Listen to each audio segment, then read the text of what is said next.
Like the funny thing about my title is that when I was doing my bachelor's in Mysore, my engineering college in Mysore was the only place where they correctly pronounced my title. They did not call me by my In name. Mysore? Yeah, my Kannada teachers. So it's Okay. always Jungio, Jungio, Jungio. For some reason, they did, like, for them it was like precise Right. from the get go, from the day one. Oh. It's always when I come back to Northeast, maybe Nagaland, even within my Lotha community. I mean, in the defense, Jungyo is not a very common or popular title. We are a very small population, so maybe it's just that unfamiliarity. Okay. Yeah. I mean, but it's But very yeah, I do enjoy correcting people. You get a upper hand from the get go. Oh, you're mispronouncing my name. No. Now you have to make amends. Okay. All right. Anyway, the camera has been rolling, so everything is included, which is good. I mean, yeah. So, Brother Wungtung, I really appreciate you coming on. We reached out to you. You were prompt to response, and finally we get to meet today. And earlier we just met today. There was no, so just a few an hour ago, and then we settled down, and now finally we're here. So, yep. I really appreciate this. Thank you for having me. I'm really honored to come on this podcast. So, I mean, people from Nagaland, I'm sure this guy, you all know him very well now. He has been around. Some sort of advertisement. Right. Digital commentator and also a storyteller. Yes. Okay. Thank you very much. All right. So, see, what do you, I mean, your academic background and what you're doing now, the storytelling, digital commentary, how does that come about? I studied engineering like any other Indian student or Indian. I mean, earlier I was mentioning this thing, right? In India, people first study engineering. Right. Only after then they start figuring out what they want to do with their life. Right. So I'm no exception. I'm no exception. I'm also part of the people in the same boat. So I did my engineering in Mysore. I studied civil engineering, Mistri Kam. Okay. Yeah. So I studied engineering, and then I took a year to prepare for GATE exam. I cleared GATE exam, and then I went to do my masters in Guwahati. But when midway, I left my master's program. So I did my master's in geotechnical engineering in IIT Guwahati. Okay. So and then I sort of have a moment of reckoning. Very late, I know. Okay. Moment of reckoning. What do I really want to do in my life? The cycle started. Right. Then eventually I figured that maybe I should maybe I should come back to Nagaland and sit for civil services. And then I prepared for civil services. I go through the exam, and by God's grace, I got my first posting was my first job was I was posted in Nagaland Secretariat as a secretariat assistant. Okay. Yeah, and then the following year I got this current job as a assistant research officer with the Department of Art and Culture. Okay. Yeah. So it's not something that I've deliberately planned and I should get into Department of Art and Culture. It just happened. Okay. You could say it's a leap of faith on my behalf. So yeah, things happen. You have to roll with it. Yeah. Okay, and after that, Department of Art and Culture. Okay. And from that, I mean, is that where you draw the inspiration from? Inspiration from as in the commentary that you're making. At first, you started off with a more like an educational thing, and then later on you changed the commentary on Nagas. I mean, the even though people, the very normal things that certain things about the Nagas. I mean the tipping point. I could say the tipping point that really pushed me into this content creation space, particularly creating content centered on Naga art and culture. It's not because that I work with the Department of Art and Culture. It's just that I'm also a very online person. I'm on Reddit. I used to be on Reddit, on Instagram, scrolling reels, and then I found that there is a shortage of Naga commenters or Northeast commenters, especially on art and culture. So there's a world out there filled with misinformation. So the tipping I mean, if I could pinpoint to a certain moment of time, was this moment I came across this reel by a lady. I mean, nothing against the lady from South India, particularly lady from South India, where she was yapping. I mean, doesn't sound very nice to say this, but it's nonsense on the headhunting practices practiced by our Naga ancestors. Okay. So that moment really compelled me. Maybe like given my experience as working with art and culture, maybe I'm also somebody who's a writer writing about Naga lived experiences. Maybe I should make a refutal video on this. So it started from there. And lucky for me, that video it picked up, got a lot of traction, and invited a lot of conversation, not just from people from Nagaland, Northeast, but from all over India. So that's the starting point, Okay. the trampoline of my content creation journey. Okay. From there, just went on and on and on. Okay. But the funny thing is that now my content creation has kind of shifted over to satire and deconstruction. Yes. Yes. I think people, particularly the general population, love you for that. Are following you for that thing. The satire comedy. I'm also a bit careful about not pigeonholing myself to a like particular niche. I'm somebody who is like constantly bombarded with ideas. I'm not somebody who's short on ideas. Like ideas come to me. It does sound a little bit like bragging, but I know like I'm not short on ideas. So I'm as I was saying, I'm not somebody. I mean, I would not want to pigeonhole myself into one particular niche. Right. So I'm somebody who just want to try a lot of stuff. Okay. So right now I'm in the. It may be a failed experiment, but right now I'm in my satire deconstruction comedy phase. Yeah. So far it has been an experiment. Yeah. I mean, maybe I mean whatever works for you, no? We can always shift here and there. That's the thing about content creation. I think you can always we are given this liberty to be flexible as much as we can. Yeah. I mean, it's just another platform for self-expression. All in all, I mean, the whole idea of content creation, I know it's, I mean, in the contemporary times, everything, I mean, I'm fortunate to say this, but it's been commercialized to an extent that people question what they see.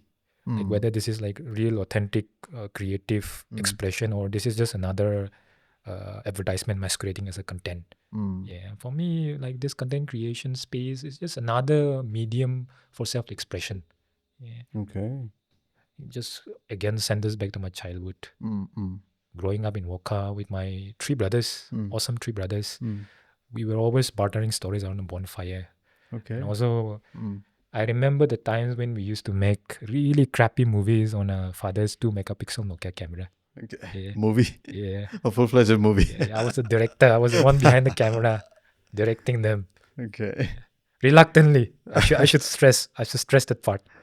They were actors reluctantly. Okay. Yeah. Oh. Do you still have those footage? Unfortunately, no. Okay. Would have been really nice. Yeah. I mean, there's one video you uploaded, no? Yeah. Yeah. 2016. I think 2016. I find that, I mean, it was never expected, okay, the ending, the twist. So that was, I think, yeah, I mean, it was really great. You know, like, I don't remember much about my college experience in Mysore. So I was in Mysore. Okay, that was in Mysore. That was in Mysore. Okay. I made that short film with Keval and the other guy's name. I don't remember him. Sorry, but I don't remember the other guy's name. So we were part of a trio.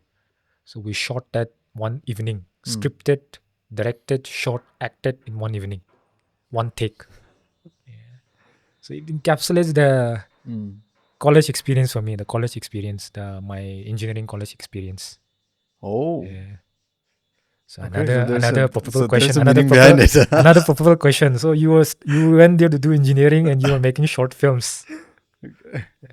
But I mean, how do you said that encapsulate your college experience? How, like, I mean, can you explain not the subject. I mean, it's in a way, encapsulates the college experience in a way that it does not. I mean it encapsulates the college experience in a way that the कुछ चलता है you know, the chalta hai karega ach karega, Okay, that okay. feeling of optimism, the feeling Mm, of like I can, like the misplaced optimism, I can direct, mm, shot and act, direct, act, shoot, and I mean the misplaced optimism of I can make a short film mm, in a single evening. mm, mm. So that's the thing. It encapsulates the Okay. college experience. Mm, mm. It was a pretty optimistic phase for me, my engineering college days. Okay. Yeah.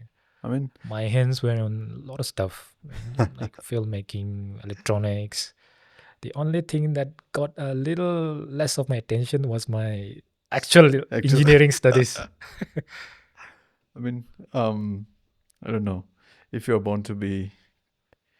Some people they have this, no, Mm, what creatives. I don't know if that's the right word, but then they're always doing something apart from what they should be actually doing. yeah. On the side, they're always doing Uh, something, right? yeah, And yeah. procrastination is also another crucial part of Okay. creative expression.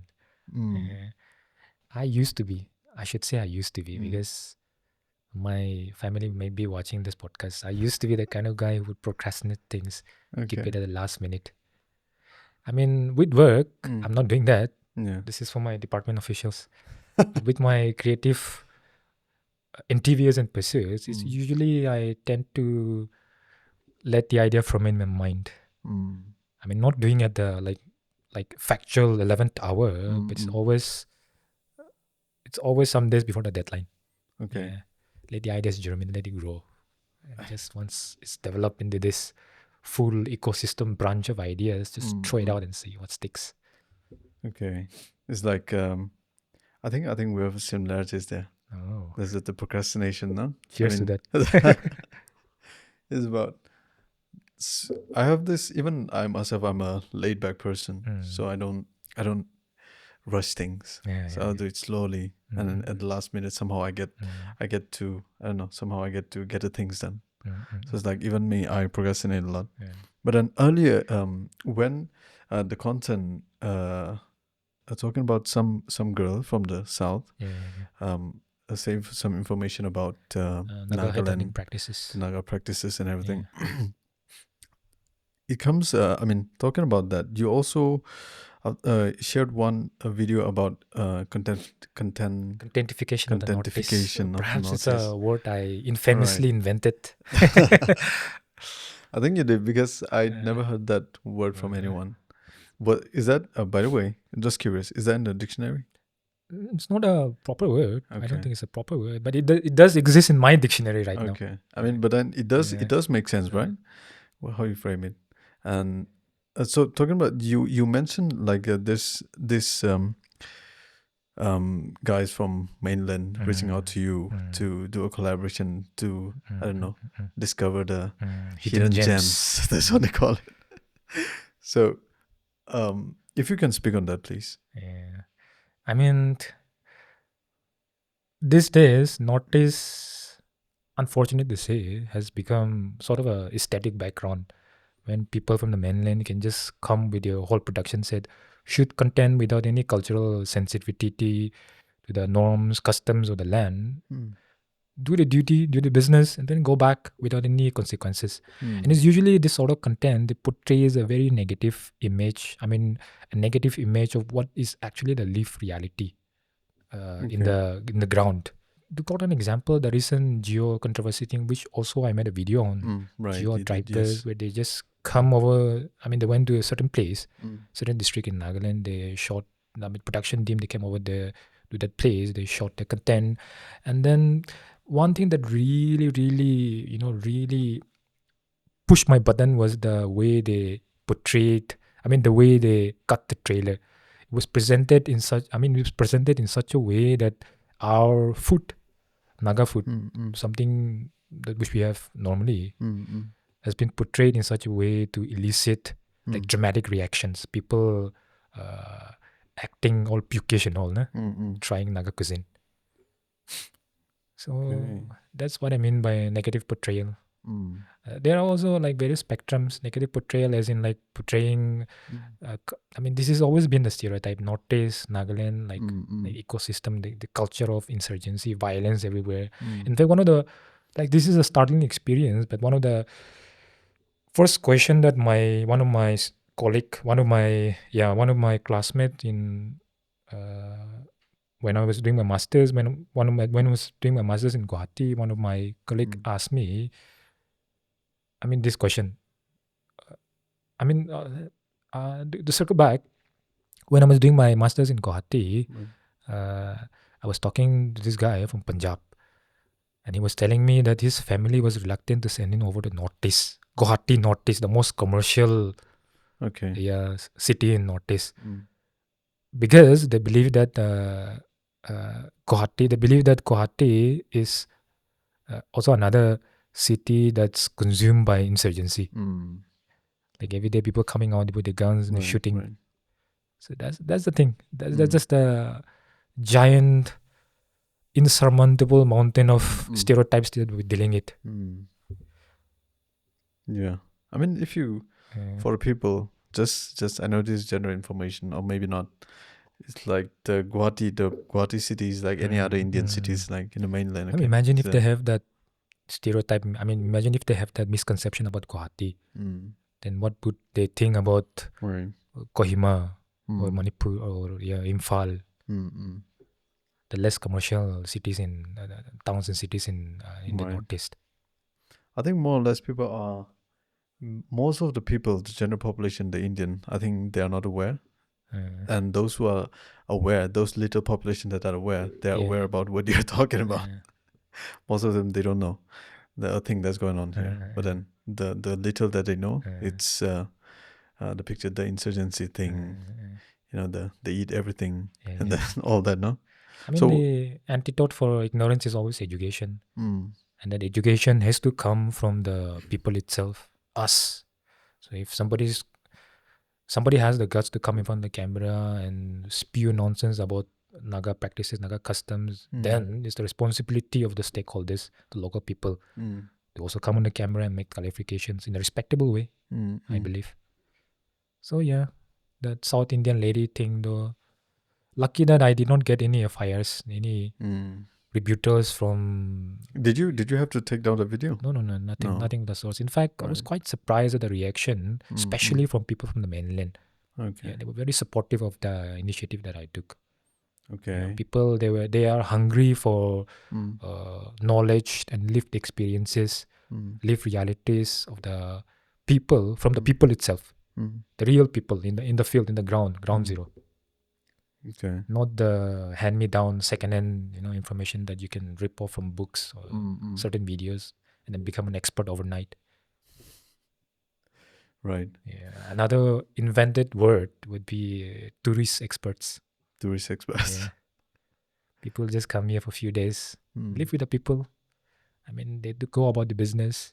Nothing against them. Tourism is encouraged in the Northeast, in Nagaland. But then they go back and then they become like de facto expert in Northeast experience. So this realization, I mean, the wanting to, want to paint a better picture for the Nagas. Is that what you always wanted? I mean, from the way I see it, it should be everybody's responsibility, right? To correct somebody's ignorance. Because what is at stake is not just,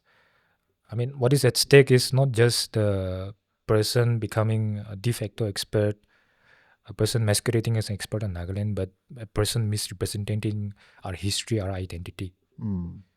So yeah, it should be everybody's responsibility. If you have a camera, a phone, if you see somebody that you feel needs clarification, come out of the cameras, say your piece.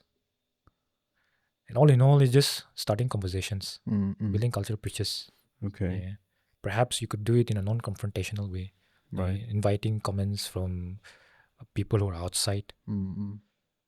Like the thing about the South Indian lady video is that half of the work, I believe half of the work about me clarifying is done in the video itself. The other half is in the comment section, where people are having the real conversation. Yeah. And the ironic part is that the real conversation is always initiated by the outsiders. Nagas, maybe it's just that we feel like, ho jayega na, that thing. But then we have to take ownership. We have to steward our identity, our narrative, our history. Because if we don't do it, if we let others do it, then you risk losing so much more than just that that opportunity of initiating the conversation. Right. Yeah. Your digital commentary. I mean, is there any particular subject you are? I mean, any like? Of course, it's satire at the moment, but are you focused on any particular field? Right now? Yeah, right now. Right now, I'm fully invested in my satire deconstruction thing. Okay. Provided I don't get bombarded with apology letters anytime soon. Maybe I'll keep that engine rolling I for find this some time. this one comment. No, Yeah. are you on your quest for apology letter? Yeah. I mean, from the way I mean, from the way I mean, the from where I sit right now, that the mythical land of apology is beckoning me at the distance. Okay. Yeah, so I it's only a prayer that I Okay. don't think that comes to fruition anytime soon. Right. Yeah. I hope not. I hope our Naga brothers and sisters are more open to it. And this one, what challenges and joys of Naga society do you find most compelling to narrate? With my content creation thing, Yeah. or the stories? I mean, content creation or maybe another form of expression. I mean, right now I would say like customs and practices. Custom and And practices. that's the thing that especially outsiders get wrong most of the time, because you need Okay. to be anchored in the reality of the Naga way of living to really interpret it, to really interpret the customs and practices. First and foremost, you need to be well versed with the language. Me, to give you an example, I being a Lotha cannot go to an Angami village, stay there, and then become an expert on Angami customs and traditions, because I need to know Angami language. The language is also another prerequisite to really get to know the customs and traditions. So how do you expect an outsider who has like no familiarity with the language, prior knowledge about Naga ways, Naga way of living, to come here, become a tourist, again, tourist expert? Yeah, I feel it's very important for a person to learn a language in order to fully understand the culture. I really think, and also when you learn the language, you also blend in more, and then you also, when they accept you more, they also share with you more, and that's how you get to really know what that particular community is really is. No, To add to the thing you have mentioned, this realization that language do have a lot of weight in practices and customs is that I was working on this Naga cooking style, particularly Lotha cooking style content that is also up on my on my page. So a really startling revelation during that course of producing that sort of a mini documentary is that our cooking lexicons, certain, I mean, this may sound French to you, but Roala, Pamala, Hiala. Is that French or? No, That's it's not Lotha. French, it's Lotha. So these cooking lexicons have been passed down from my ancestors. It communicates not just the method of preparing, but also communicates the distance of the utensil with relation to the position of the fire. It also communicates the position of the fire and the utensil. Okay. Yeah, Pamala, Rala. So if it is Rala means it is placed above the fire. Okay. Pamala means it plays sidewise to the fire. Okay. Yeah, so language carries a lot of weight. Right. Yes. And what I find the most even your videos. What I find. I need to make a clarification. Pamala is below the fire. Below the fire. Yeah. Below the fire. It's buried in the ashes. Okay. That's another way of cooking style. Rala means above the fire. There's also another term for placing sideways to the fire. Okay. Yeah. And then also, if you place it above the fire, depending on how close you're placing the utensil to the fire, that means there's a certain word. It's not coming to me right now, but there are words, actual words. Okay. Yeah. So these are passed on from ancestors to the younger generation. You've been always interested in, knowing this kind of details? This is a recent fixation of mine. Okay. Yeah. Also, very late realization that, language, especially Naga languages, do carry a lot of wisdom Right. in it. Okay. So So what I find about your social media, no, the way you present yourself, and earlier we talked about. I mean, you mentioned a little bit about characters and all that. So when you present yourself in social media, is that a character or is that you? I mean, with my initial content, the academic content, it's me coming in front of the camera because you need the credentials to that. Right. Like you need somebody, like especially again quoting the rebuttal video I made on the South Indian lady, you need somebody who has the pedigree, the credentials. Okay. So it has to be me, not the character coming from the camera and talking about the subject. Okay. But with my recent fixation, recent experiment satire, I am of the opinion that it's better if I let the character do the talking. Okay. Yeah, maybe borrowing a chapter from Sacha Baron Cohen, the British actor who played Borat.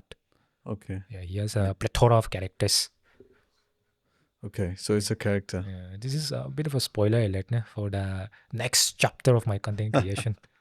A lot of characters brewing inside my head.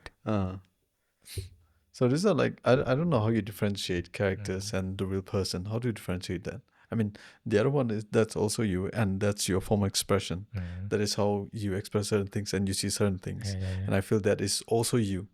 How do you differentiate the character and yourself? I mean, now this will go to the valley of pretentiousness. But I do have this. I mean, it's not precise, but I do believe that I'm in a way incorporating like method acting, the infamous acting practice incorporated by Hollywood actors when they're playing a character. So I do the scripting, and then I do the scripting, and then when I go to the script, I form the character inside my head. Okay. The nuances, the stereotypes, the idiosyncrasies of the character, and I try to embody that. I'm still learning about the acting thing. I'm not somebody who's very comfortable in front of the camera. This may sound a bit of a shocker to the audience tuning in, but I'm not somebody. I'm somebody who's like I'm somebody who is more comfortable behind the camera, directing it. Like directing the actor what they do.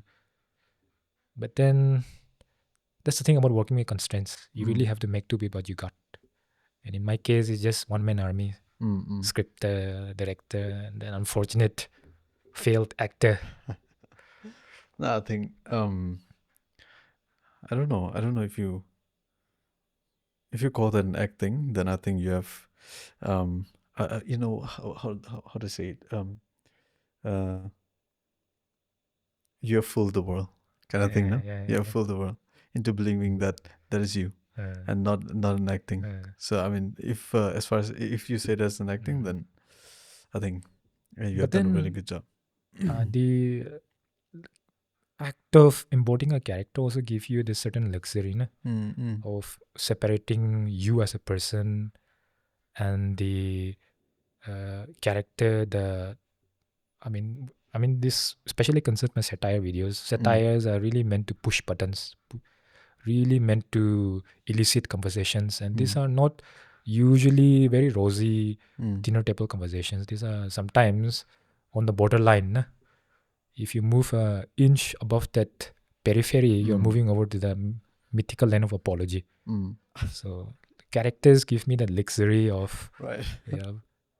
saying the uncomfortable truth without getting myself into trouble. Yeah. I think that's the more precise explanation for. I feel there's the right approach to breaking the deconstructing thing and breaking things down easily from the barrier of this the other side is asking for apology and the other one is so slowly breaking it down, no? The barrier. The whole idea about jester, having a Right. jester in a king's court, in a king's court, it's really supposed to embody. He's supposed to push buttons, start conversations, but then he's again embodying a character, the jester. Okay. So this so your social media, your witty social media commentaries have gained not some, okay, have gained like attention. So do you consider this as a form of I don't know, cultural archiving? In a way, yes. I mean, there's a saying, right? To preserve culture, you need to create culture. Preserve culture? You need to create culture. You need to create culture. So in a way, the entire gist of my content creation, starting from my reputable videos, my academic explanation of Naga customs and practices, right up to my current fixation, current satire, deconstruction, experiment. All in all, is a way of creating culture, also centered and also creating culture centered around our Naga experience, Naga realities. Okay. Like if you peel back the layer, there's always that sense of Naganess in all my content. Right. And so what do you aim to do through your social media? I mean, it's very simple to start conversations. Yeah. Sometimes the conversations may not be comfortable conversations, but then we need to be having a lot of conversations. Naga as a society, we need to be having a lot of conversations. Yeah, I share the same thought. Do you also sense this complacency amongst the Naga communities? We are laid back people. Right. Laid back people. We don't want to inconvenience ourselves and others. In a way, people qualify that quirk as being nice, kind, and polite. But then there should be instances when you need to have. I mean, you need to be uncomfortable. Put yourself, throw yourself out beyond the comfort zone. Have that uncomfortable conversation with the. Have that uncomfortable conversation about the thing that really bothers you. Because only then you will be in a mood to introspect about the various things that is wrong with yourself, the society. This is the valley of pretentiousness that I was talking about. Yeah. That is the reality, no, unfortunately. So Naga communities, be it in Nagaland or everywhere across, let's say, I think we can take a context of Northeast here.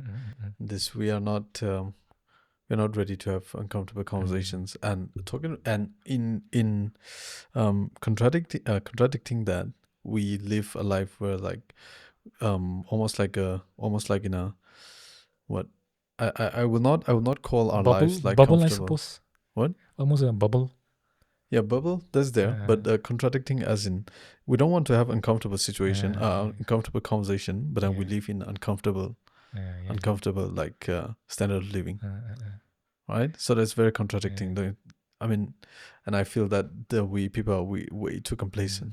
And what you said about to provoke, to start a conversation, and I really like that, and that's also one of the reasons why I started this thing. Yeah. That's the thing about comfort, right? The double-edged sword. Comfort is required. Everybody strives. The reason why we're struggling, studying, preparing for exams, struggling is to have a comfortable life. But then again, comfort beyond a certain threshold also has a way of locking you in. If you get too comfortable, you not create stuff. Because the process of creation, the process of developing something is molded in the fire, the uncomfortable fire of experience. In the uncomfortable valley of like putting yourself through that journey again, uncomfortable journey. Because only after that, when you come out of the other end, you would produce something of worth. Okay. I want you to be philosophical on this, right? You wanted to. So this one, talking about being in comfort zone, where you are at the point where everything is there, and then you don't need to do extra effort to gain something, but then you to invoke something that is new, to invoke something that is creative, you would agree that you have to be in a space, you have to put yourself in a situation where you're uncomfortable. This state of constant agitation and striving, I got it from my father. My father is also somebody who is like, he's not somebody who just sits in his comfort zone. He's always striving, he's always doing stuff. Okay. So after his hectic office work, he comes back and his hands are tied with colony, society, village works, all of that. So maybe this is something I subconsciously integrated into my system, observing my father. Right. I'm really grateful the have that role model when I'm growing up. Okay. I mean, which is, kudos And to I your could say father, the man. same about my brothers too. They're also somebody like, besides their studies, work, everything, they're also somebody who's always striving, always on to the next thing. Okay. You know, like the saying about sharks, they don't sit still, because the moment they sit still, they die. They have to Yeah, I be. think They have to is be in that a constant state of sharks? momentum. I don't know whether it's the like. I don't know whether it's a scientific fact or not, but it does sound nice to hear, especially for somebody like me, nah? Right. But I think was that is it shark though?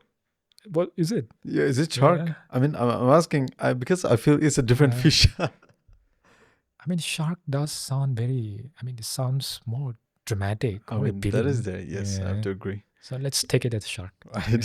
For this. Then there's this what I think Hopefully they it's will. Hopefully nobody will make us write an apology later on that. but I think it's tuna or what? Oh really? Like I mean, they move very quickly, no, and they have to constantly keep their body moving. Yeah, then but again, I could be wrong. but then Could be again, wrong. word of warning: tuna, canned tuna. What if this constant act of striving ends you up in that state? In that Canned tuna for consumption, easy consumption. Yo, that's a good pick. We're getting philosophical here again. Yes, I mean, be philosophical on this. Somebody should bring out the whiskey. This one. So why do you just from experience? Okay, from experience, you said you have always your brothers also. Maybe you get from your father to your brothers to yourself, the constant need to do something more than validation. Where you are at. So why do you need to do that? Why? Yeah, why? Maybe a part of it is because of my childhood growing up in Waka, family of 4. Ours was a family. I would not really say we'd struggle, but we just had barely enough.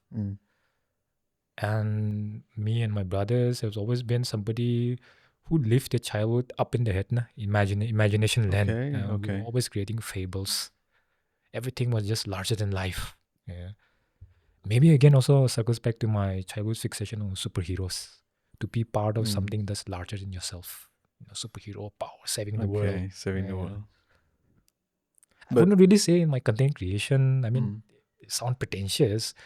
I mean, I would not say that my content creation is another way of saving the world and saving Naga society. But then again, there's certain correlations. Maybe I'm doing this to save myself. The shark has to be on the move. Otherwise, you'll end up as a canned tuna. I mean, you have this consciousness, no? You have this consciousness that I may sound pretentious, or people may see it as me pretending to do something. But then I don't think that is the case. Oh really? Yeah, I mean that's what I feel. It's good to hear. Personally, it's good to hear. And the question was, I think I got it wrong the first time. And the question is, do we need to be in a space where do we need to put ourselves in a space where we have to be uncomfortable to do something, I don't know, meaningful or as such? I think getting yourself uncomfortable is the first prerequisite to do anything substantial. Okay. I mean, it's very cliche, but you really need to put yourself through the cycle of uncomfortableness to create something of anything or something of worth in life. I cannot quote any famous examples for it. There's so many examples out there, but my personal experience, I can vouch for that. The greatest triumphs, the greatest moment of epiphany I had were preceded by moments, seasons of getting myself uncomfortable.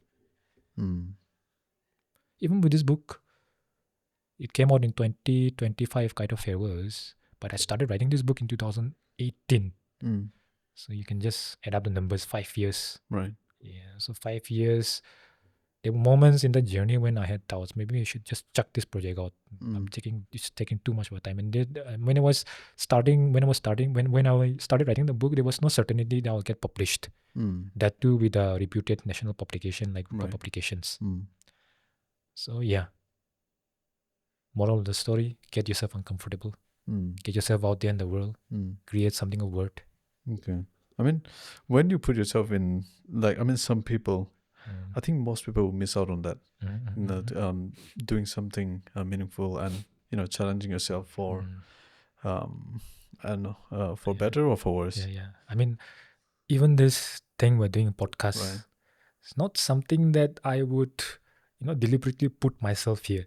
Yeah. I mean, to be really honest, it's an uncomfortable experience, right? Sharing your ideas impromptu, that too impromptu. Yeah. I mean, uncomfortable experience. That's how I feel. Okay, but do you like it though? Yeah, The it's quite experience. enjoyable. Okay. I mean, if it was otherwise, then I mean, the trick is not to think too much. Just get yourself out there. Yeah. yes, Take that's the trick. the uncomfortable hot seat and just let the process flow. Yeah, you make mistakes. Okay, you learn from it. Yeah, just keep it going. Right. Yeah. And the good thing about this doing podcasts and the mistakes that we make, no, Yeah. it's really good because people I mean generally as a people we make mistakes, and so when we make mistakes, I mean during the podcast and people see that, then they can they see that okay, so this is how they relate to it. Have you also observed that, especially in Nagas, and maybe this applies to Northeast, we are a society that's too afraid of mistakes. Yes. I feel. Just to quote an example, maybe this is just my experience, or maybe this is a universal experience. Committing mistake while solving maths question. Committing mistakes while solving maths question. Maths question. Yeah, you penalize yourself for committing mistakes. How do you do that? I don't because now it's starting to feel like this is just my experience.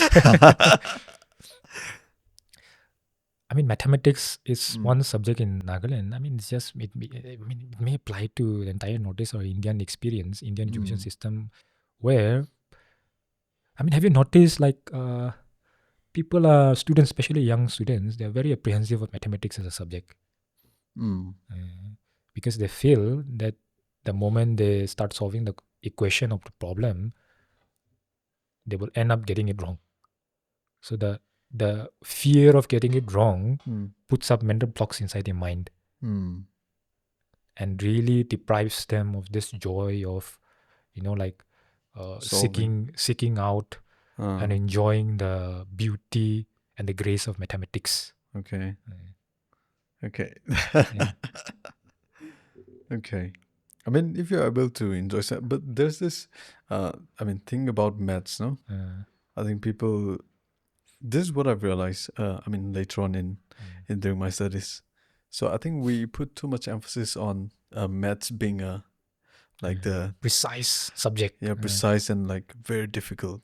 Right? Yeah. That mental block is Right. stressing. I think that plays a major part in where people, the self-confidence thing. I mean, mathematics is an art. The subject of mathematics is an art. Like any art, you have to get your hands dirty. You have to make mistakes, trial and error. And eventually, when you get the whole of it, you realize, oh, this is like I'll build a Michelangelo or David out of this empty observation, whatever it is. Yeah. I mean, but the moment you treat but the moment you start treating it as but the moment you start treating it as a precise subject, mental blocks started coming inside your head. Oh, I cannot solve this thing because I may end up getting it wrong and the teacher will penalize me for it. Then so mental block, penalization, punishment, so you lose out on the beautiful experience of life. I mean, if mathematics is art again, then not many people will be able to do it. I mean, art. But then, like art, the act of practicing art need not necessarily mean that you need to be creating beautiful works of art, right? You can just practice art as a hobby, as a form of self-expression, to enjoy it. Right. That's the thing about. That's the thing about us being humans, and this is especially relevant in this AI algorithm world, where everything is so manufactured. Have you? I think this is a recent phenomenon, but have you come across this really crappy Chinese film that's going viral? Which one was It's a New Lie. The title, I may not be correct, but I think it's New Lie. Okay. It's an animation video made by a mother and a son too. No, I've So not. they met this. They are inexperienced. They don't have any prior experience with animation storytelling. So it's one of those like so good yet so bad. But it has like underneath all of that, it has that human experience. These are created by human hands. Okay. So people are drawn to that. Right. We I have mean, to people are drawn to things they can relate, no? see the level of tangent conversation we're having. From culture to mathematics to now obscure Chinese animation films. Which is good.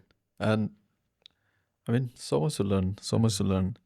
Often this is also with coming back to your fear of being seen as pretentious, and I also have this fear of before, not now anymore. I I see. mean, I've been fear of not knowing at all. Like I know too little, and that's why when I sit down with some guys, they have like who have like a a huge like Imposter syndrome. imposter syndrome, maybe could be. I mean, I don't really understand the imposter I still syndrome struggle though. from that. I still struggle from that. Right. Yeah, quite an admission. It's good that you admit it because I think everybody in their journey, they do have a phase where they go through that imposter syndrome. Okay. My first imposter syndrome was when I reached the gates of IIT Guwahati to do my masters. You know, like IIT, like College of Geniuses. I felt like I was the most undeserving student there. Oh, But then eventually you just get over it. Right. You just have to keep the momentum, not be stagnant water. Let the sunlight in. Right. I mean, one of the things that I fear is, staying, be stagnant, no? Yeah. In where you are. I think that's that is the part I thing fear the really most. scares me. Yeah. But why though? The pretentious, the feeling that you have. Why? I mean, where does it come from? Maybe I'm just too self-aware. Okay. Yeah. Which is not too bad. Yeah. And I also know the bounds of my creativity. That beyond these bounds, I am embarking on a journey to the valley of pretentiousness where I'll be talking about things that I have no prior knowledge and experiences of. Okay. In a way, sort of a self-censorship, not to get too ahead of yourself. Also, is it the consciousness about knowing too little? I mean, I mentioned before, no, because you feel that you don't know too much on that. You're not expert on that, and that's why you pull yourself back. Ignorance also does play a part in that. Mm. You should know that you should be. You should keep your ego checked. That you should know. You should know to keep your ego at check. That there are certain things that you're not qualified to speak on. Right. Yeah, I think more. Because some other guy, I'm say example that this is just a hypothetical situation. I go on the camera and start speaking about South Indian history. Yes. And then some South Indian lady will make a refutal video on mine, on my video. The cycle repeats on. Right. Yeah. I mean, good thing. Good thing. The self-awareness thing, no? That's a very good thing.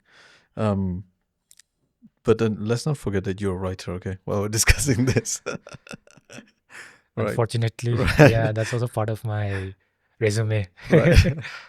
You have published one. The other one is the kite. The A Kite of Farewells and Calopsia. And what is the other one? Calopsia. Calopsia.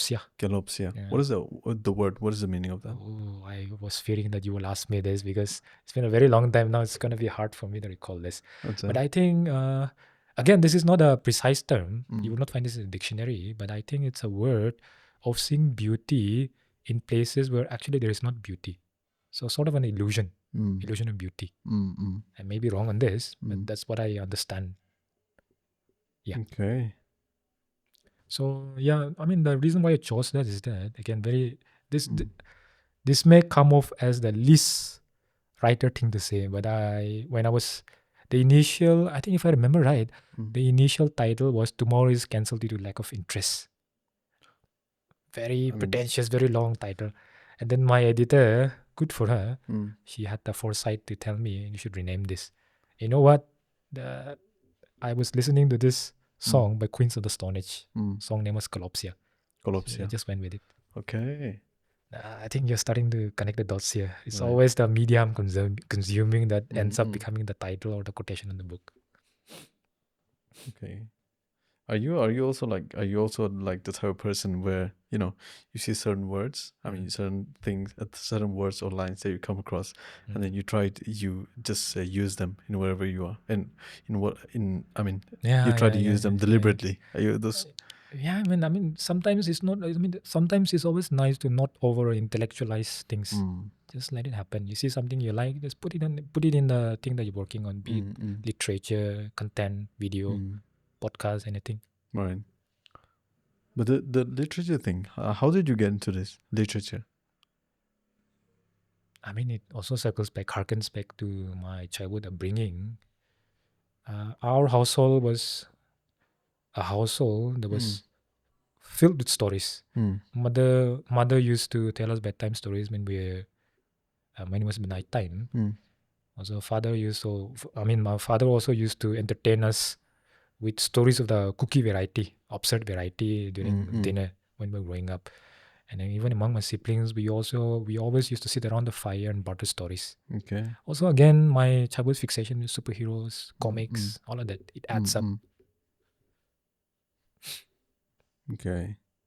Besides, stories give you, for somebody like a child growing up in a, like not much happening town in Nagaland, stories give you avenues, opportunities to be part of something that's larger than yourself. Right. Maybe that's something that really attracted me to this idea of story.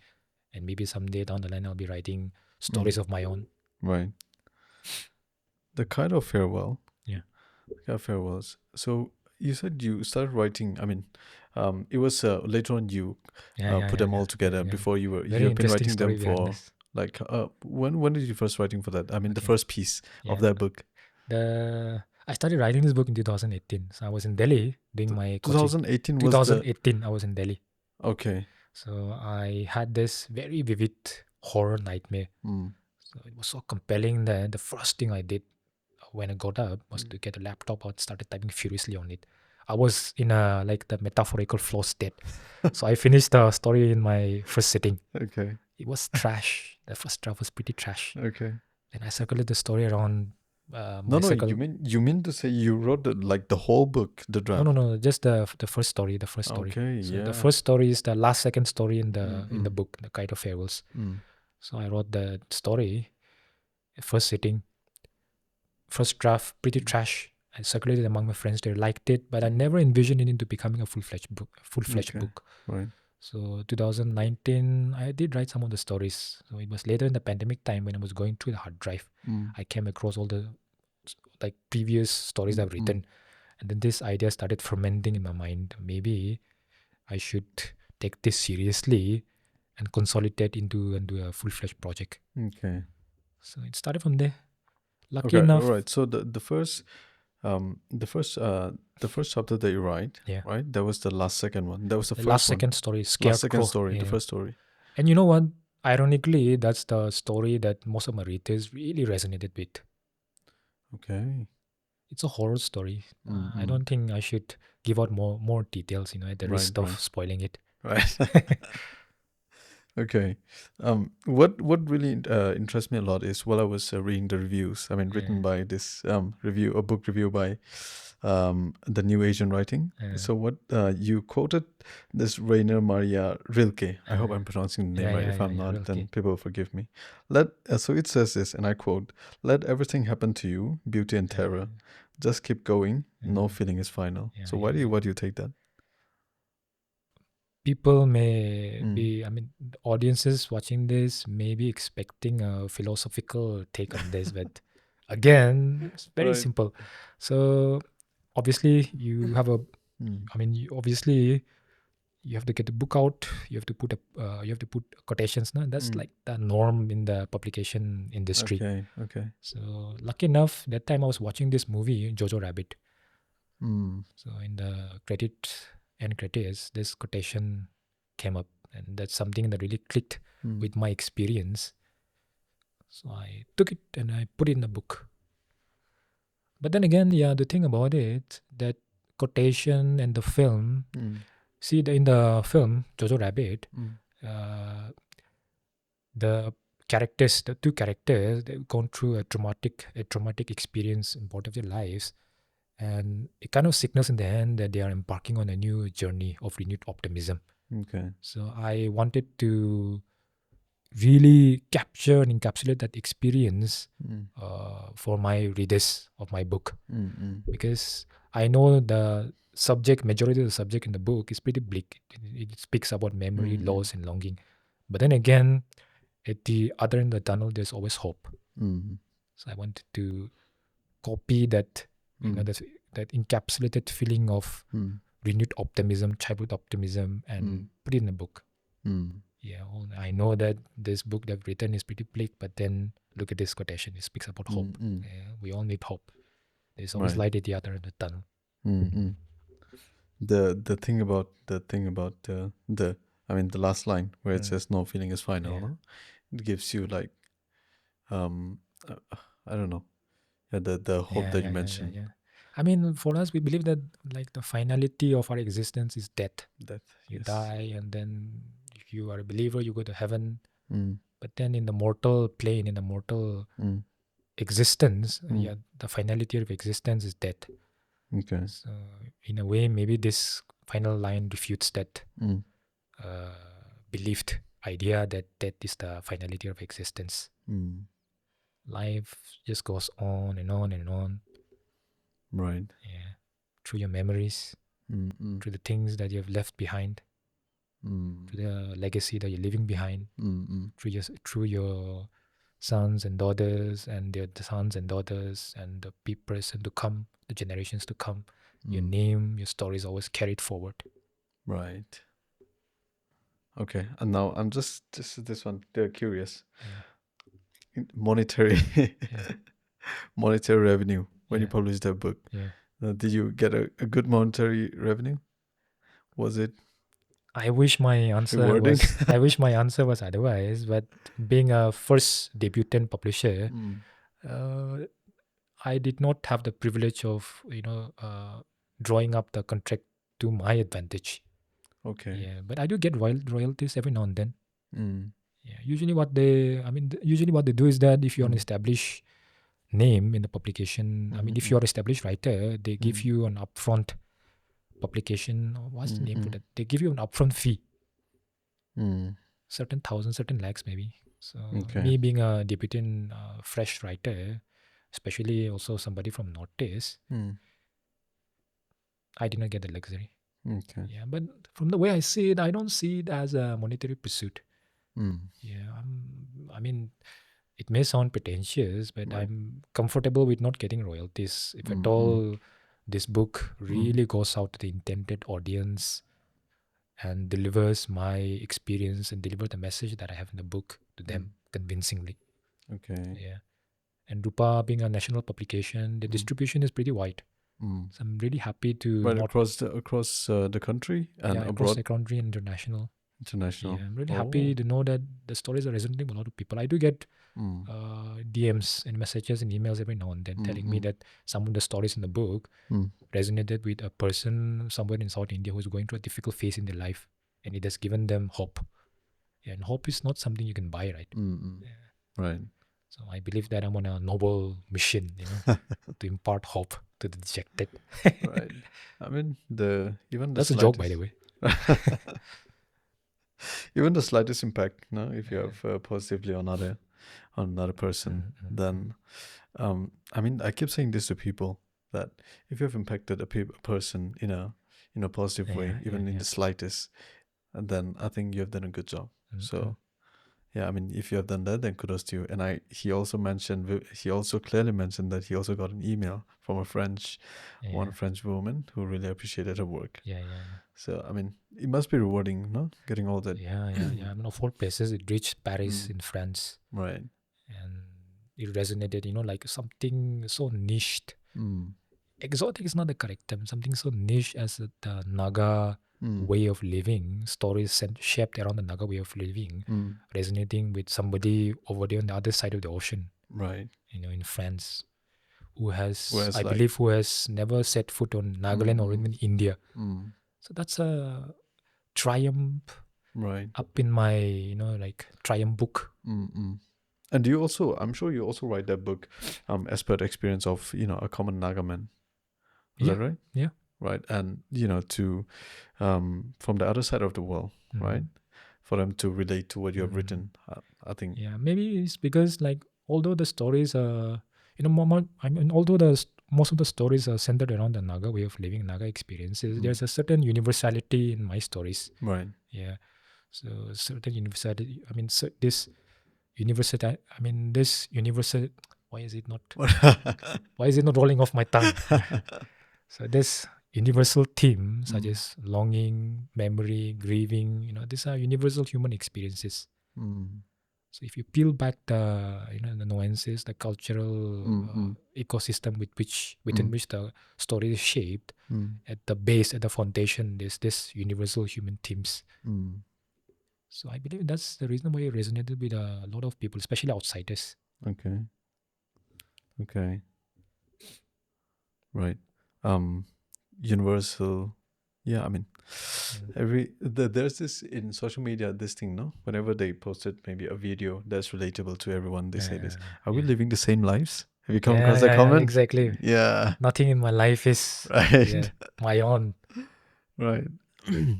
So this one, how do you see storytelling through literature and digital media? So as a tool for preserving Naga culture and tradition. I mean, you cannot ignore the elephant in the room, AI. Storytelling, especially in the digital realm, has to incorporate AI.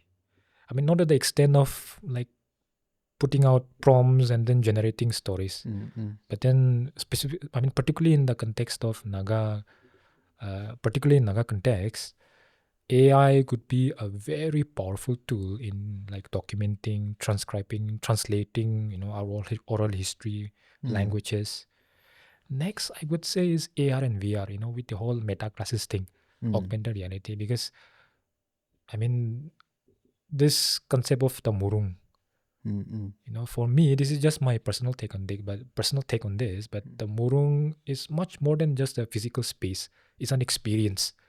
So maybe if you incorporate AI, augmented reality, virtual reality to bring that murung express to the new generation, a safe space and enabling a facilitating platform where youngsters can come together and learn about their customs, their stories, their oral wisdom, ancestral, what I mean, all of the sorts, nah. I mean, facilitating platform where they can come together and learn about their culture, the customs and traditions.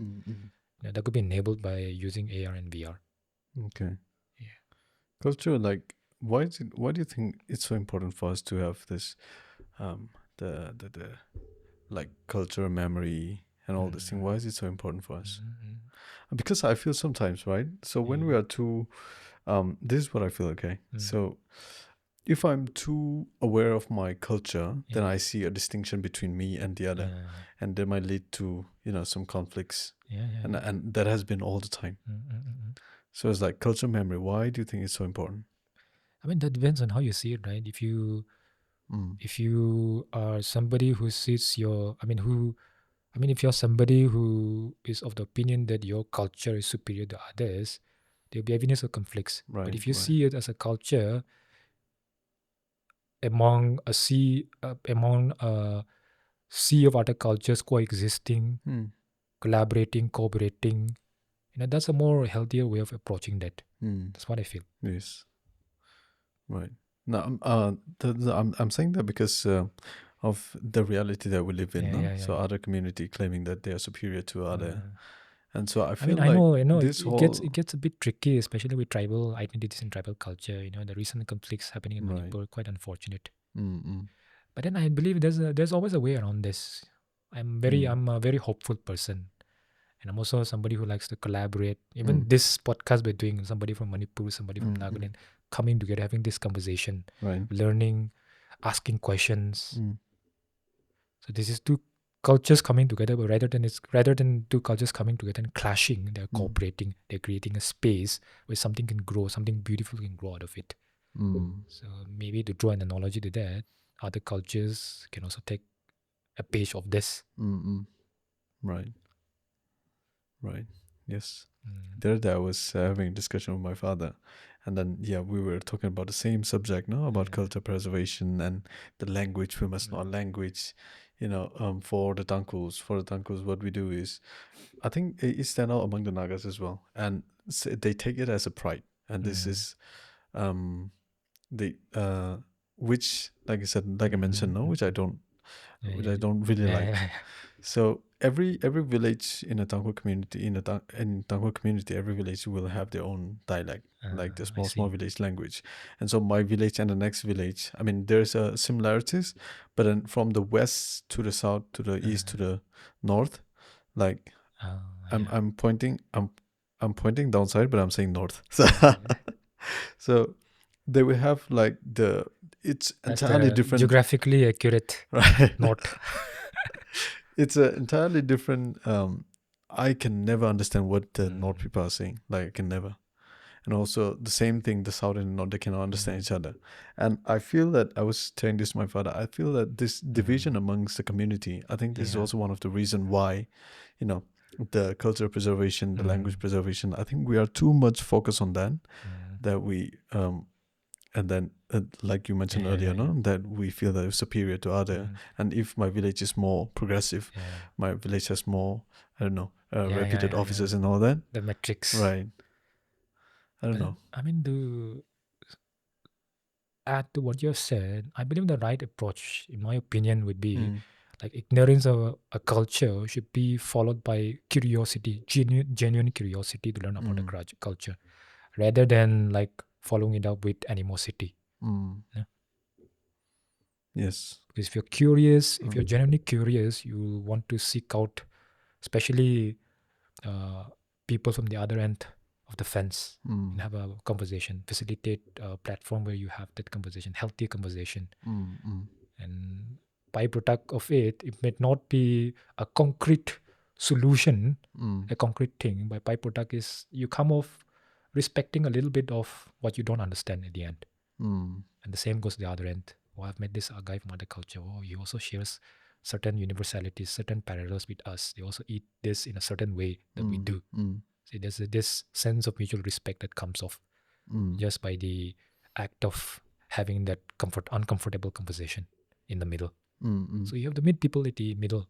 You cannot expect people to come at the other end and inconvenience themselves, and then them doing all the work. You have to meet them in the middle. Do your work. They also do the work. And there's always this trade-off exchange happening. Right. That's my opinion. Yeah, I think if everyone have to, come to a certain point where we have to compromise things, no? To where you can go to I think so. I don't know how to put into words, but then so the younger generations that are coming up, like, I mean, we are also part of the younger generations, ourselves included. So how can we use these creative mediums that we have at the moment, like the social medias and all this, to, preserve our culture, as to say that other people are also can also enjoy what we what we give out to them. There's this guy I follow on Instagram, Notice Filter, where he was pointing out on this video that I explicitly remember that we, the Northeast community, need to have more people coming in front of the camera and talking about our experiences, our culture. Because most of the videos that you find where the guy is talking about like life in the Northeast is always some guy from the mainland. Nothing against them. They also most of them are also approaching it from a place of genuine curiosity. But then them being the fact of them being a mere outsider, they missed on certain nuances, subtleties of our culture, our customs. Right. And it's always nice to have the local, the actual people coming from the camera and speak about the experiences. Right. So that's one space I believe the youngsters need to explore more, because I'm kind of alone here, doing all of this. But but then again, like on the creative side, I'm really taken aback and surprised at the level of creative, the level of creativity. This, especially the Gen Z creators from Nagaland are. I mean, I'm really taken aback and surprised by the level of creativity that these Gen Z creators are showing, exhibiting, the kind of contents they're putting out. So maybe divert a little bit of that creativity towards, a little bit on the drier side, academia, education side. Here comes the late reaction to I'm kind of lonely here. I was supposed to yeah, that was quite funny, but that's right. I mean, that's one of the things that also earlier I've mentioned, that I think we need to talk more, and with everything that's happening, even the uncomfortable situation that we're in, the complacency and all that, and also the things that you mentioned, the unfiltered notice guy, and what is it, and what you quoted on. I really agree on that. I think people. So since we have a lived experience here, we get the authentic the information of what the mainland, like, no offense to them, right? Nothing against them, but then as to what they're producing, what they're saying about us, and what we ourselves say about ourselves, I think there's a it's a different weight, no? Right? Yeah. I mean, the literature space, this is called, like, I think it's colonial gaze, right? Especially works written by the 19th, 18th century anthropologists on the Nagas. These are written from a colonial gaze, outsider's gaze. So, for all, you said 1980s. Yeah. For all the good intents, I mean, you have to give kudos to them. They were one of the first to really. You have to give kudos to them because they were one of the first to really do an academic exploration on the Nagas, Nagas practices, Naga history, Naga culture. But then again, they are outsiders, and the mere fact of being outsiders doesn't give them the cultural anchor. The anchor to be rooted in the culture to really understand the nitty-gritties of the subject they're dealing with. Right. So, the funny thing, I read this very famous book written by, I think it was J.P. Mills. What? J.P. Mills is a British anthropologist / administrator. Right. So he wrote a treatise, a book, anthropological book on the Lotas. And on the... Particularly on the Lotas. On the Lotas. The entire book is on the Lotas. So on the last page, he mentioned that Lotas are suicidal. And that's it. He did not give any clarification. Okay. Yeah. So that's the thing, no? That's the thing you find. Yeah. Okay. Lotas are suicidal. I mean, do you see that often? There is no scientific evidence to that. Right. That's crazy. Yeah. I mean, Lotas are suicidal. Man, maybe next time I talk to my Lota friend, I think I have to mention this. Maybe, I have an interesting theory to this. Right. Maybe, Lotas we are known as the chalaks, the cunning ones. Yes. Especially when you go to the villages, we have a habit of pranking people. So maybe that unfortunate British anthropologist, he met a character on that particular day on his study, and the character successfully pranked him into thinking that Lotas were suicidal. That's a theory that I have. Yeah. I mean, could be. Because Lotas can really, they can spin a yarn. Yeah. I mean, that's the stereotype and that's that's good. That is in Nagaland, no? I mean, the Chakasang and the Agami is the salt eaters. And now we are trespassing on the apology. The apology thing. Yeah. I hope we're safe here. Anyway, the when we give out information, that thing, the covering about notice and what we're giving out to the world. When you say that, when especially from the mainlands, right? When do you see them more as an opportunist to explore the notice, or more of a, like you said earlier, mentioned, genuine curiosity that they want to know notice? I mean, I would not want to be someone who generalize things, but I do know people who approach the notice. Who approach notice as a subject from a genuine place of curiosity. But at the same time, like, say example, the contentification of notice. There are people out there who just see it as another opportunity to extract. Right. Yeah. So somewhere in the middle, my opinion is somewhere in the middle. There are people on that side, there are people on this side. So you have to have the discernment to know, especially when you get approached by this. For example, in this case, production house approaches you to make content and notice. You have to have that level of discernment to know that, oh, this production house wants to actually portray, sensitively and genuinely portray our Naga experience. And also have the level of discernment to know that, oh, this is just another way of extracting our experiences, our stories, and just commercializing it, making a profit out of it, and just going back to their own place. Right. There's not, I mean, I don't think there's an exact science to know this. You just know from the level of conversation. With regard to an experience, recent experience that I had, this production house approached me. The first initial conversation was very nice. I was also of the opinion that they were genuinely interested. But the moment they started talking about hidden gems, then I realized, oh, these are that kind of people. That's when the conversation took a U-turn. Take note. Those who mention hidden gems. Yeah. That's Explore the hidden gems. explore the hidden gems. I think you can use that in your video. Have you used that in your video? I made this. I mean, I briefly mentioned about this in the contentification of this reel. Yeah. Apart from that, maybe I should explore it, and it's a full-fledged topic. Yes. There are certain giveaways, hidden gems. Explore the hidden gems. Right, the so-called hidden gems. Okay, and this one, particularly, I just remember something while we were talking about content. Now, that one thing about shooting music video. This will get me into trouble. Yeah. And I think that's where the comment was, no? Yeah. Are you on a quest to? Yeah, this will get me in trouble. Right. I find that it's just a funny observation that I had. Nothing against them. There are a lot of creative music video directors in Nagaland I really admire and really try to emulate. But then again, you have to accept it. You need to have that uncomfortable conversation, right? The thing that I've mentioned. There are certain tropes. There are certain, there are certain things that comes up again and again in every music video.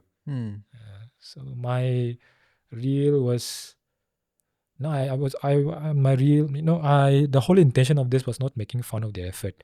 It's just a way of saying that, maybe guys get a better story next time. Yes. Maybe can do better. Maybe chuck away the whole, the bichara waiter thing and do something else. Right.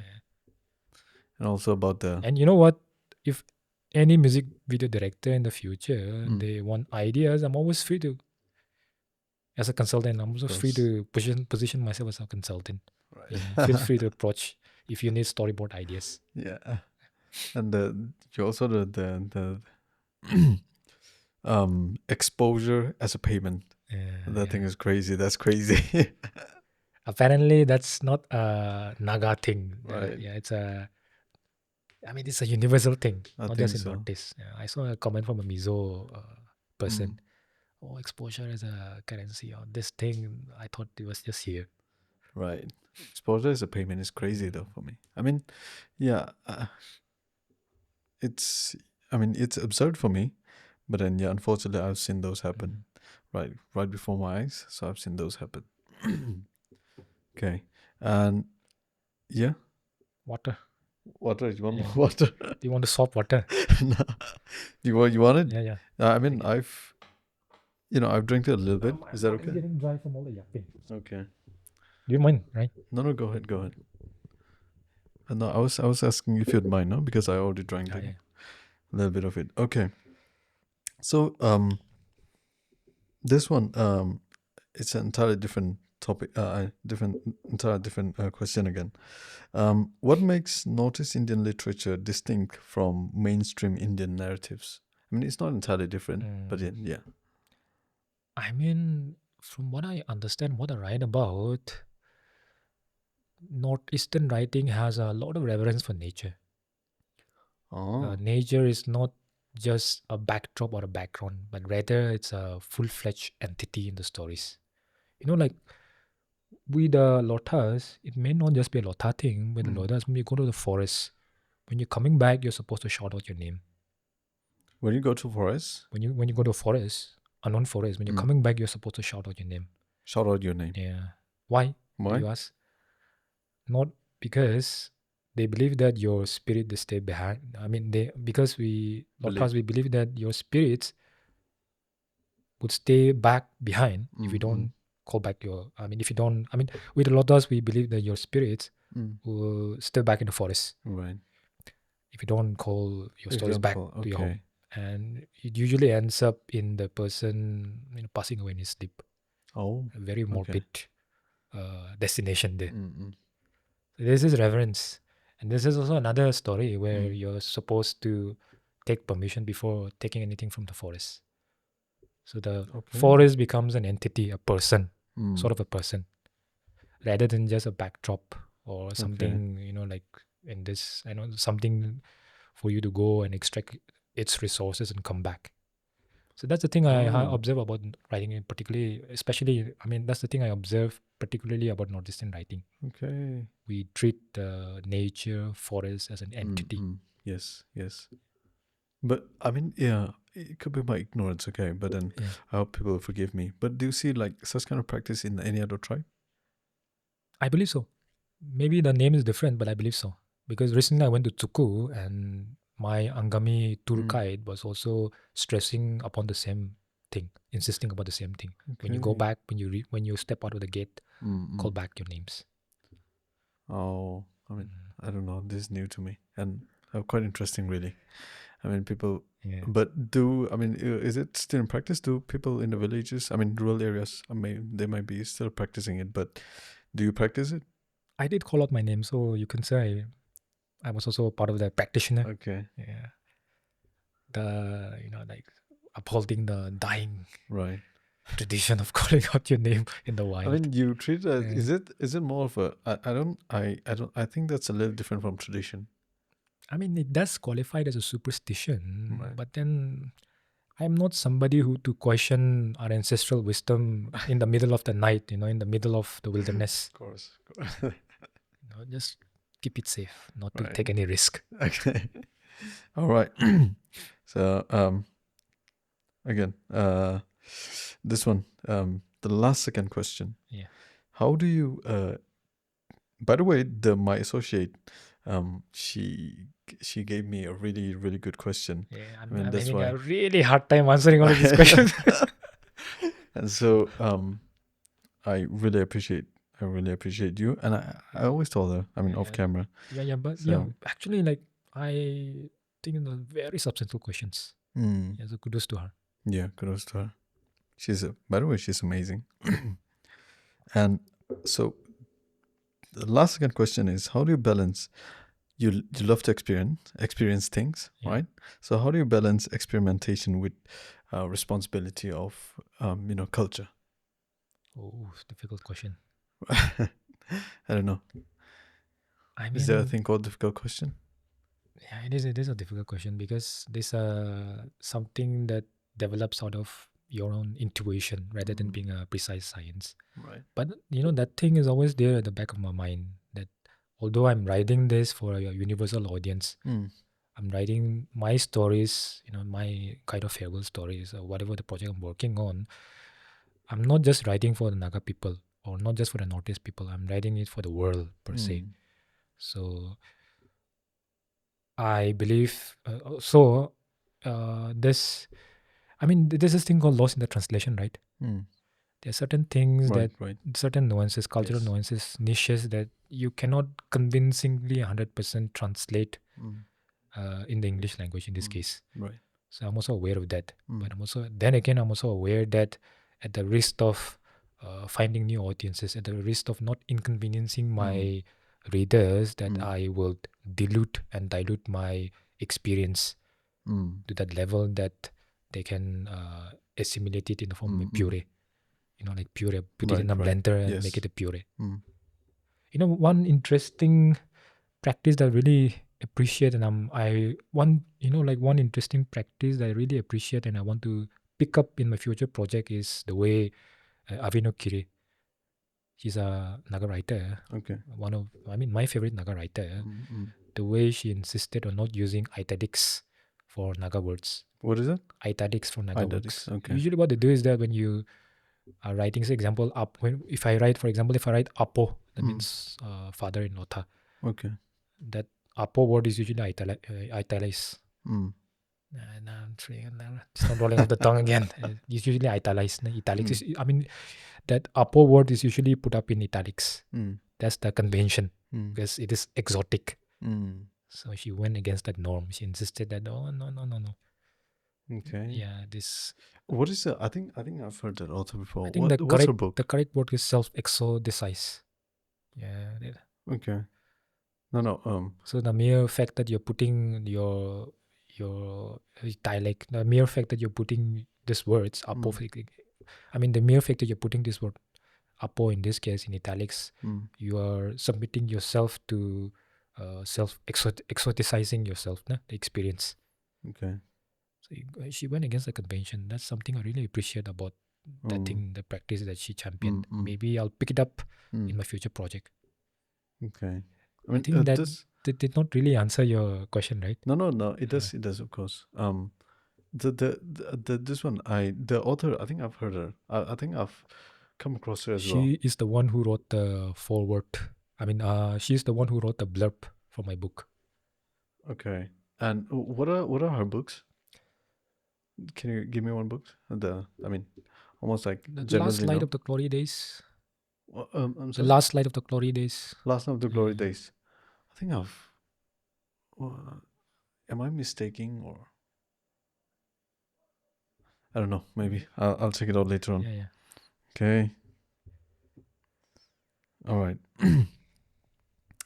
Okay. So the last question. I hope those who are still here with us. Thank you.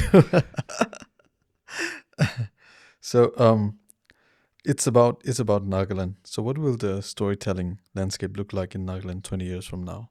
I mean, I've already talked about the incorporation of artificial intelligence. Right. So we're gonna be seeing more of technology incorporated medium of storytelling. But I think the bigger picture here, the bigger destination that we're heading towards is a decentralized platform. Like decentralized platform where we are not dictated by the algorithms of like huge social media giants. These companies like Instagram, Facebook, a platform created by us, for us, to tell our stories. Maybe that's a destination I'm really hopeful for. A decentralized, indigenous platform for storytellers, for creators to come and share their experiences to the world. And the audience is going to be the world, not just us. It's not going to be echo chamber. Right. Okay. So a platform for ourselves where we share our stories for the world. And the audience is the world. Yeah. Do you think there's any like app? I think there's one app. There's one platform where we share. We did have something of this undertaking in the early 2000s, a platform for a social media platform, but did not pick up.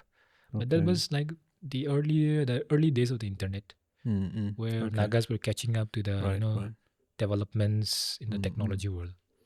Okay. But right now we are at the age that we can create for ourselves, and we have the tools, we have the resources, we have technical experts.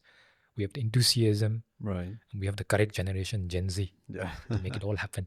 I think, are you part of Gen Z? No, right? Not really. Yeah.